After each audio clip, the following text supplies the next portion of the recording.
नमस्कार साथियों, मैं आकाश रणदेव आप सबका बहुत बहुत स्वागत करना चाहूंगा on the platform of Ecoholics. Recently a research paper or you can even call it a report by CACP, that is Center for Social and Economic Progress, was in a lot of news. ये सिर्फ news में ही नहीं है बल्कि आपके हर एक exam के लिए बहुत इंपॉर्टेंट है।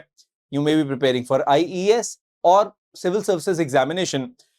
ये रिसर्च पेपर जो बताता है और जिन डायमेंशंस के साथ मैं इसको लिंक करने वाला हूं, that will make this video a very important video. शुरू करते हैं। सबसे पहले मैं बताना चाहूंगा कि दिस रिसर्च पेपर और working paper basically is about India's climate finance requirement. Climate finance, that is how much money you require for that transition which you need to do in order to stop the climate change. लेकिन इसमें बहुत एक खास चीज है। इस report में जो बहुत खास चीज है, that is the mention of some hard to abate sectors. Hard to abate sectors. अब ये हार्ड टू अबेट सेक्टर्स कौन से हैं, इनको कैसे हम लोग कंट्रोल कर सकते हैं, मतलब इनसे जो इमिशन होता है उसको हम कैसे कम कर सकते हैं। इस रिपोर्ट ने किन चीजों पर हाईलाइट किया है, इस रिपोर्ट ने क्या रिकमेंडेशंस दी हैं और उसका इंडिया के एक्सपोर्ट्स पे क्या इंपैक्ट पड़ सकता है, हर एक चीज हम लोग यहां पर देखने वाले हैं। So this video actually is going to be a very nice amalgamation of economics and environment both at the same time. So please अंत तक बने रहिएगा so that you can gain immensely from this very session. Now anyways, when we look at this very report, ये जो working paper है जिसका title है India's climate finance requirement, ये तो अब आपको समझ आई गया है, दैट्स द हाईलाइट। ये किसने, CACPA लेकर आया। And ultimately it assesses India's climate finance requirement for substantially decarbonising 4 की हार्ड टू अबेट सेक्टर। सो ये आप याद रखें कि इसका फोकस क्या है, इसका फोकस है on hard to abate sectors. Hard to abate sectors पे भी मैं बात करूंगा कौन से हैं। इसने जैसे बात की है on the sectors like power sector, road and transport sector, steel sector and cement sector from 2022 to 2030. That is what the focus is. Before I delve deeper into the key highlights of the report or even the recommendations, ये बात करना बहुत जरूरी है from prelims and mains point of view कि भाई hard to abate sectors होते क्या हैं, what exactly is hard to abate sector. So hard to abate sector की अगर मैं बात करूं तो कोई भी इंडस्ट्री एक्टिविटी जो बहुत चैलेंजिंग है डीकार्बनाइज करना। डीकार्बनाइज मतलब उसको, उसका जो इमिशन है उसको कम करना या जीरो इमिशन तक लेकर आना बहुत बड़ा चैलेंज होता है। Now why does that happen? क्योंकि हो सकता है वो बहुत ज्यादा फॉसिल फ्यूल्स कंज्यूम कर रहे हो, या हो सकता है वो बहुत ज्यादा ग्रीन हाउस गैसेज इमिशन दे रहे हो, या हो सकता है कि उनकी जो जीरो इमिशन टेक्नोलॉजीज हैं उनकी इनिशियल कॉस्ट बहुत ज्यादा है, इसलिए बहुत मुश्किल होता है इन सेक्टर्स को डीकार्बनाइज करना। जैसे कि एग्जांपल में दे भी रखा है यहाँ पे इसी रिपोर्ट में, power sector, road transport sector, steel sector and cement sector, ये दिया हुआ है कि इनको डीकार्बनाइज करना सबसे बड़ा चैलेंज है। और आपको ये बात तो पता ही होगी कि इंडिया नेट जीरो जाना चाहता है बाय 2070। तो 2070 तक अगर हम नेट जीरो जाना चाहते हैं तो हमें इन सेक्टर्स पे फोकस करना पड़ेगा। इनिशियली फोकस करेंगे तभी जाके हम लोग उस चीज को अचीव कर पाएंगे, as simple as that. Now having said that, in short if you ask me what are hard to abate sectors, मैं सिंपली बोलूंगा ये वो सेक्टर्स हैं जो बहुत ज्यादा या तो एनर्जी इंटेंसिटिव है, एनर्जी इंटेंसिव है बहुत ज्यादा, या फिर एमिशन इंटेंसिव है, या फिर एमिशन इंटेंसिव है, या फिर दोनों है ना, या हो सकता है दोनों ही है।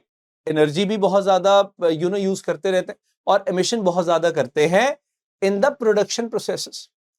सो या तो आप ये मान के चलें कि इस तरह के जो भी सेक्टर्स हैं, जैसे एग्जांपल के तौर पे फिर से मैं बात करूंगा, पावर सेक्टर हो गया। अब पावर सेक्टर में क्या है, जैसे कोल प्लांट है, थर्मल पावर प्लांट है, that actually is giving us a lot of emissions. Road transport की हम लोग बात करते हैं, it use a lot of fossil fuel. Steel में बहुत ज्यादा कार्बन एमिशन होता है, सीमेंट में बहुत ज्यादा कार्बन एमिशन होता है। I am sure that now you are very well aware कि हार्ड टू अबेट सेक्टर होता क्या है, what exactly is a hard to abate sector. You have got a decent idea about this thing. अब बात करते हैं इस particular report की हाइलाइट्स क्या है, मतलब ये रिपोर्ट हमें क्या बताती है, उस पे हम लोग अब बात करेंगे। So that's going to be very much interesting. Key highlights of the report को हम लोग 3 सेक्टर्स में रखते हैं। एक तो अबाउट राइजिंग एमिशंस, एक है इकोनॉमिक रिस्क और एक है एस्टिमेटेड क्लाइमेट फाइनेंस, जो कि ऑफ कोर्स बहुत ज्यादा इंपॉर्टेंट रहने वाला है। जब मैं राइजिंग एमिशन की बात करता हूं, आपको एक बेयर मिनिमम आइडिया होना चाहिए कि अगर हम लोग टोटल एमिशंस की बात करते हैं, मैं पर कैपिटा की बात नहीं कर रहा, टोटल एमिशंस की हम बात करते हैं, तो इंडिया टॉप 3 एमिटर्स में आता है। After China and US we are in the top 3, you should know about that. But अगर मैं बात करता हूं इंडिया का जो शेयर है ग्लोबल कार्बन एमिशन में, तो वो भी कहीं ना कहीं बढ़ा है। अगर मैं ग्लोबल कार्बन एमिशंस की बात करता हूं फ्रॉम अराउंड 1990 टू 2023, सो इसमें जो इंडिया का एक शेयर है, India share that also has gone up. अब इसका क्वांटम बहुत ज्यादा इंपॉर्टेंट नहीं है, ठीक है, हालांकि मैं आपको बता देता हूं it was around 2.5%, that is gone to 8.2%, मतलब आप देख सकते हैं कि 3 गुना से भी ज्यादा बड़ा है, नो डाउट अबाउट दैट। अब आप एक चीज नोटिस करना कि नो डाउट कि हमारा ओवरऑल एमिशन बहुत इंक्रीज हुआ है, पर इंडिया का जो पर कैपिटा एमिशन है वो ग्लोबल एवरेज से भी कम है। तो इसमें पॉजिटिव चीज यही है, still the positive thing is कि हमारा जो पर कैपिटा एमिशन है that is quite less, so it is less than even the global average. जो ग्लोबल एवरेज है पर कैपिटा एमिशन की उससे कम है, thanks to the India's massive population, क्योंकि टोटल एमिशन को आप पॉपुलेशन से डिवाइड करते हो, you get the per capita emission. तो per capita emission global average से कम है, लेकिन जो ग्लोबल कार्बन एमिशन में इंडिया का शेयर है it has gone up from 2.5% to 8.2%। Of course जाना ही था, बिकॉज इंडिया में इंडस्ट्रियलाइजेशन भी हुआ है और भी बाकी एक्टिविटीज हुई हैं जिससे कि कार्बन एमिशन होता है। Now we talk about economic risk, ये बहुत बड़ी बात है। ये तो चलो हम राइजिंग एमिशन की बात कर ली, इकोनॉमिक रिस्क की मैं जब बात करता हूं, यहां पे we have to always talk about the climate change. अब देखो क्लाइमेट चेंज की हम जब बात करते हैं, अगर मैं रीसेंट फिनोमेनास की बात करूं, हमने क्या ऑब्जर्व किया, we are observing that floods and various weather related phenomenas are are leading to a lot of damage, बहुत ज्यादा डैमेज हो रही है। सो क्लाइमेट चेंज से क्या हम देखते हैं, इकोनॉमिक रिस्क आता है, मतलब क्लाइमेट चेंज से बहुत ज्यादा रिस्क है। सिर्फ लैंडस्लाइड्स या मैं यहाँ पे साइक्लोन्स की, क्लाउड बर्स्ट की तो मैं बात भी नहीं कर रहा, I am talking about the impact on the agriculture. So जो एग्रीकल्चर है उस पर जो नेगेटिव इंपैक्ट पड़ता है, जो क्रॉप हमारी अडेप्ट नहीं कर पाती है, जो ग्लोबल वार्मिंग वगैरह है, वो एक बहुत बड़ा एस्पेक्ट है। सो आपको ये पता होना चाहिए कि climate change actually is a massive economic risk. Potential per capita GDP losses जो है वो बहुत ज्यादा है। सो आपको एक बेर मिनिमम आइडिया होना चाहिए कि हमें मिटिगेशन एफर्ट यहां पर करना होगा, ये बहुत इंपॉर्टेंट है। तो देखो क्लाइमेट चेंज है, उसके लिए भी नीड मिटिगेशन एफर्ट्स, ये बहुत इंपॉर्टेंट है, इसमें भी पैसा लगेगा, ठीक है जी। और क्लाइमेट चेंज से इकोनॉमिक रिस्क कैसे, मैं बता ही चुका हूं आपको, एग्रीकल्चर वगैरह की बात करते हैं।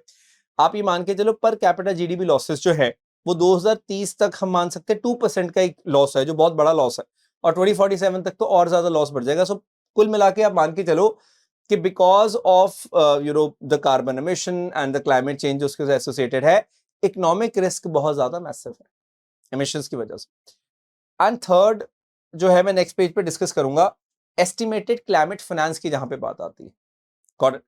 देखो अगर मैं क्योंकि मैं इस रिपोर्ट की बात कर रहा हूं basically, if I talk about this very report, तो this report is talking about these hard to abate sectors only, power, road transport, steel और सीमेंट की ही बात कर रहा है वो, that is one point we have to understand. So आपको एक चीज मैं बहुत क्लियरली बताना चाहता हूं that when we talk about India's total climate finance requirements for these key sectors, so it is around 1.3% of the GDP annually. Now that is massive. मैं अभी सिर्फ इन्हीं सेक्टर्स की बात कर रहा हूं, मैं टोटल कोई बात नहीं कर रहा हूं क्लाइमेट फाइनेंस की। सो याद रखना है आपने कि जो टोटल क्लाइमेट फाइनेंस रिक्वायरमेंट है इंडिया की to carbonise these hard to abate sectors, that is power, steel, cement and road transport, it is around $467 billion. Just imagine, this is massive. So ये आपको पता होना चाहिए, फ्रॉम 2022 टू 2030 की हम लोग बात करते हैं, तो आप ये मान के चले it is around 1.3% of the GDP annually, 1.3% of GDP annually we talk about. This is a very important point we need to understand. This actually is a very, very important point we need to understand. I hope it's absolutely clear. So what I mean to tell you is that, climate finance just for these sectors is also humongous. It's also massive, which we need to understand. Now, since we are talking about this particular aspect, of course, now you are very much clear that India needs around 467 billion climate finance, to decarbonize these four sectors, as I have already told you. This was there in the news as well. So I have added this particular headline here so that you can understand that how we look at this particular thing. Now, you also need to understand today that overall, what exactly are the requirements of India when we talk about, uh, becoming carbon friendly or moving towards the goal of the net zero. This data is very much important, let me tell you. So recently there was a report by Deloitte. It was in July 2025, so last month only. So this report highlighted that India needs more than $1 trillion to meet 2030 climate and energy goals. So this is according to the Deloitte report. Now that is massive, of course. So it said that massive investment is required across renewable, storage, green hydrogen, sustainable infrastructure, all these things to meet that energy transition and climate resilience. This is very much important. So 1.5 trillion investment by 2030 is what India requires. So please make sure you use that if you're writing a mains answer also. Or this can be asked in the prelims as well. These kind of things, they are very much important. I hope the idea is clear. Anyways, now it's very important that we need to understand what all are the policy recommendations of this particular report. So these are the highlights we have seen, and we have also seen hard to abate sectors. Now it's important to see the policy guidelines and what exactly is India doing in this regards we'll be looking at. So when we talk about policy recommendations, now that's quite important. It's all about three aspects over here. I'll be talking about the sector specific recommendations also. But first of all, let's talk about the overview. So it's all about providing the incentives and regulatory measures to encourage private investment in the low carbon technology. So these low carbon technologies we certainly need the private investment. We also need private investment in the EV adoption. Electric vehicles, need to give subsidies and all that. This is important. And moreover, government have to step in to develop important infrastructure. For example, we need EV charging in India, which is not there the way it has to be. So we need to invest in the EV charging networks. We need to invest in the research and development for the grid management. That how do you manage that grid? Because for EV charging also we need to do the proper grid management. For renewables also we need to do the grid management. We need to focus or research or invest into the battery storage. That's of course important. We need to focus on the hydro pump storage in the power sector. That is of course very much important. So we need to focus on these things at the outset. It's very much high on priority. It should be. And international cooperation is required. When we talk about CCS, that is carbon capture and storage. For that, these hard to abate sector carbon capture and storage has to be maintained very much nicely. So this is something which is required. But now that is not it. I'll be giving you specific things, what exactly is India doing in this regards. For example, when we talk about the steel and cement sector, no doubt about that steel sector and the cement sector, they are mainly private owned. Of course, SAIL is not private owned, but other steel plants are private owned. And that's why we have to make sure that private sector are made aware that we have to start the decarbonizing. So private sector has to be participating in that. That's one thing. They have to be properly incentivized for that. So if they are doing the decarbonizing, उनको incentive देना जरूरी है. Carbon capture storage technology बहुत जरूरी है, वो मैंने अभी आपको बताया. और एक चीज आप नोटिस करना कि हम जब भी बात करते हैं, जैसे growth of the steel and cement is substantial basically कहाँ पे, चाइना और इंडिया में बहुत सब्सटैंशियल है, यहाँ पे बहुत ज्यादा कंस्ट्रक्शन वगैरह हो रही है. इसलिए हमें क्या करना है, हमें यहाँ पे इन पर्टिकुलर सेक्टर्स के लिए फोकस करना है कि कैसे हम ग्रीन हाइड्रोजन वगैरह को यूज कर सकते हैं. ये बहुत ज्यादा इंपॉर्टेंट है. Can we utilise green hydrogen. अब एक बहुत मजेदार चीज मैं आपको बताना चाहूंगा यहाँ पे, जो इंडिया ने की है अभी रिसेंटली, दिसंबर में, it was in a lot of news. Government ने प्रॉपर तरीके से डिफाइन कर दिया ग्रीन स्टील को. मैं बताना चाहूंगा, government of India defined properly green steel और एमिशन स्टैंडर्ड सेट कर दिए यहाँ पे ग्रीन स्टार रेटिंग के लिए फॉर अ ग्रीन स्टील. सो आपको ये पता होना चाहिए कि कोई भी स्टील अगर 2.2 ton per ton of the steel से कम एमिशन कर रहा है, this means that steel is a green steel. This is very much interesting. So always remember this thing कि ग्रीन स्टील है क्या, you should know that, prelims के लिए बहुत इंपॉर्टेंट है. So green steel is basically the steel which is having the carbon intensity of less than 2.2 tons per ton of finished steel. So ये बहुत important है. सी मैं 1 टन अगर finish steel को प्रोड्यूस कर रहा हूं तो how much carbon emission it is leading to. And remember उसकी भी 3 रेटिंग्स होती है. जैसे 5 स्टार, जैसे 3 स्टार रेटिंग है, अगर कोई 2 टन से 2.2 टन पर टन अगर दे रहा है carbon, so that is a 3 star. अगर कोई 1.6 टू 2 टन दे रहा है, दैट इज अ 4 स्टार. और अगर कोई 1.6 टन से भी कम एमिशन दे रहा है, that is a 5 star green rated steel. ये according to ministry of steel है. याद रखना, कोई भी स्टील जो 2.2 टन कार्बन एमिशन से ज्यादा दे रहा है per ton of steel, that is not at all eligible for the green rating. मैं ये भी आपको बताऊंगा ये इंपॉर्टेंट क्यों है, क्योंकि आपने शायद सुना होगा यूरोपियन यूनियन के बारे में. यूरोपियन यूनियन ने क्या कर दिया है, सीबीएम उन्होंने इंट्रोड्यूस कर दिया है. आप कह सकते हो इसको कार्बन टैक्स. सो यूरोपियन यूनियन ने साफ तौर पे बोल दिया कि अगर आपका स्टील प्रॉपर तरीके से नहीं बना है, प्रॉपर एज इन कि अगर बहुत ज्यादा कार्बन एमिशन कर रहा है, so we are not going to take that, as simple as that. So आपको ये बहुत स्पेसिफिकली पता होना चाहिए that you know whenever we talk about this particular aspect, this has to be very much clear कि ये जो carbon tax है या कार्बन बॉर्डर एडजस्टमेंट मैकेनिज्म है यूरोपियन यूनियन का, इसने इंडिया के लिए बहुत मुश्किल कर दिया अपना स्टील बाहर भेजना, स्टील, सीमेंट, फर्टिलाइजर, कुछ भी. तो इसलिए भी हमारी ये एक बहुत इंपॉर्टेंट जरूरत है कि हम लोग अब कार्बन एमिशन के ऊपर बात करें और कार्बन एमिशन को कंट्रोल करने के ऊपर फोकस करें. That is very much important. Please connect the dots. So anyways, आपको ये पता चल गया कि इंडिया ग्रीन स्टील की तरफ मूव कर रहा है, which is a great step. तो ये हार्ड टू अबेट सेक्टर है जिसमें हम लोग अच्छा कर रहे हैं. रोड ट्रांसपोर्ट में again you have to focus on this thing only, that EV infrastructure is very much important. So we need to focus on the EV infrastructure. So internal combustion engine से हमें EVs के ऊपर move करना होगा slowly and steadily. Power sector में again I would like to talk about you know grid management is important, grid battery storage is important. Renewable के लिए हमें और ज्यादा R&D चाहिए. और हम लोग फिर भी मैं ये बोलूंगा कि इसमें अच्छा कर रहे हैं. Why we are doing well, because this tells you that India is doing great. ये जुलाई की न्यूज हेडलाइन है, मैं बताना चाहूंगा. India is achieved 50% of the non fossil fuel power generation capacity 5 year head of the timeline. हमने 2030 का target रखा था और हमने 2025 में इसको अचीव करके दिखा दिया है. This is actually great. यार डेटा भी आप एग्जैक्ट देख सकते हो. 484 gigawatt of install capacity and 242 या 243 gigawatt is from the renewables या नॉन फॉसिल्स की मैं बात करता हूं, basically solar, wind, biomass, small hydro वगैरह. तो ये बहुत बड़ी चीज है जो इंडिया ने अचीव करके दिखाई है. So you talk of the power sector, we are on track.